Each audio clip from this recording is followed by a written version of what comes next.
Hello everyone.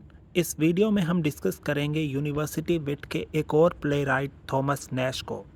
Thomas Nash का birth 1567 में हुआ और उनकी डेथ 1601 में हुई।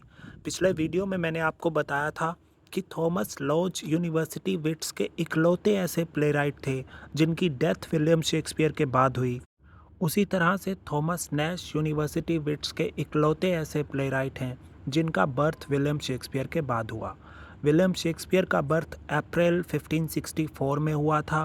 क्रिस्टोफर मार्लो का बर्थ उनसे 2 महीने पहले फरवरी 1564 में हुआ और थॉमस नैश का बर्थ 1567 में हुआ।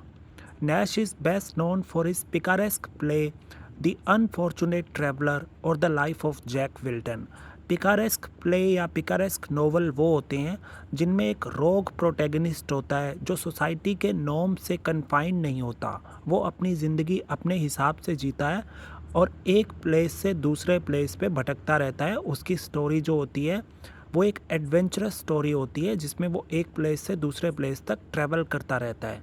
अब इसमें नाम में ही है द अनफॉर्चुनेट ट्रैवलर, तो आप समझ सकते हैं कि ये एक जैक विल्टन नाम के कैरेक्टर की कहानी है जो एक प्लेस से दूसरे प्लेस पे ट्रैवल करता रहता है और उसके एडवेंचर्स की ये स्टोरी है। नैश ने एलिजाबेथन एज के सबसे पॉपुलर पैम्फलेट्स में से एक पियर्स पेनिलेस नाम का एक पैम्फलेट लिखा और इस पैम्फलेट में इन्होंने शेक्सपियर के प्ले हेनरी सिक्स को प्रमोट किया। इसके अलावा क्रिस्टोफर मार्लो का एक वर्क है डीडो क्वीन ऑफ कार्थेज। इसके भी टाइटल पेज पे राइटर्स में क्रिस्टोफर मार्लो के साथ थॉमस नैश का नाम है। तो हम कह सकते हैं कि नैश ने क्रिस्टोफर मार्लो के साथ कोलैबोरेट किया डीडो क्वीन ऑफ कार्थेज पे। थॉमस नैश का एक लेस पॉपुलर वर्क है एनाटमी ऑफ अब्सर्डिटी, पर क्योंकि इस नाम के काफ़ी सारे वर्क्स हैं तो मैं आपको एक बार बता देता हूँ। एनाटमी ऑफ विट हमने जॉन लिली में पढ़ा था, यूफस और द एनाटमी ऑफ विट ये जॉन लिली का एक वर्क है।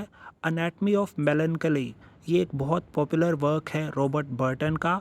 एनाटमी ऑफ द वर्ल्ड ये वर्क है जॉन डन का। और एक और वर्क है एनाटमी ऑफ क्रिटिसिज्म, ये नॉर्थरोप फ्राई का वर्क है।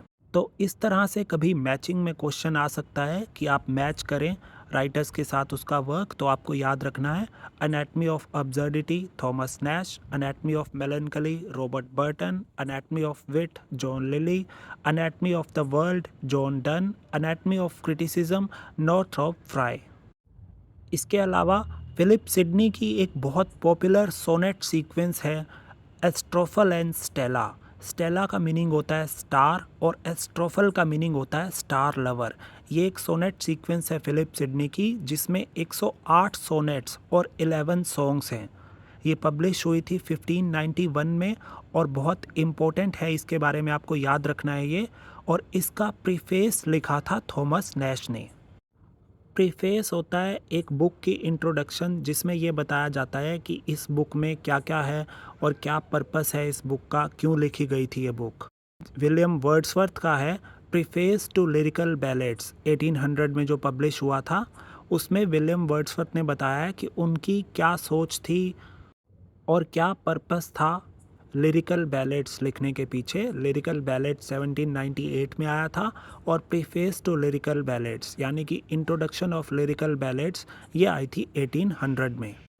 इसके अलावा जैसे कि मैं अब तक आपको यूनिवर्सिटी विट्स के प्ले राइट्स की वीडियो में कहता आया हूँ कि आपको सबकी स्पेसिफिक बर्थ डेथ डेट याद रखने की ज़रूरत नहीं है क्योंकि इनसे क्वेश्चंस कम आते हैं। पर एक क्वेश्चन जो जून 2005 के एग्ज़ाम में आया था जिसमें यूनिवर्सिटी विट्स के प्ले राइट्स को क्रोनोलॉजिकल ऑर्डर में सेट करने का क्वेश्चन आया हुआ है। तो आप इसमें देखें, एक तो बेन जॉनसन है। बेन जॉनसन क्योंकि बहुत ही पॉपुलर प्ले राइट है तो हमें पता होना चाहिए बेन जॉनसन का बर्थ 1572 में हुआ था, तो वो लास्ट में आएंगे। इसके अलावा 3 यूनिवर्सिटी विट्स के प्ले राइट्स हैं जिसमें हमें पता है कि सबसे लास्ट में जो बर्थ हुआ था वो हुआ था थॉमस नैश का, क्योंकि नैश इकलौते ऐसे प्ले राइट हैं जिनका बर्थ शेक्सपियर के बाद हुआ। तो इसमें एक ही ऑप्शन ऐसा है जिसमें नैश जो हैं बाकी 2 प्ले राइट्स के बाद में हैं और बेन जॉनसन भी लास्ट में है। तो इसका आंसर हो जाएगा ऑप्शन सी। स्पेसिफिकली सबको याद रखने की ज़रूरत नहीं है।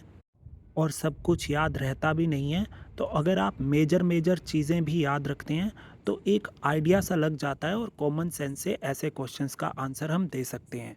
तो ये थे सभी इम्पोर्टेंट पॉइंट्स थॉमस नैश से जुड़े हुए।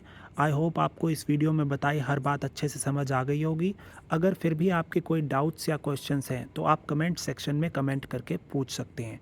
Thanks for watching.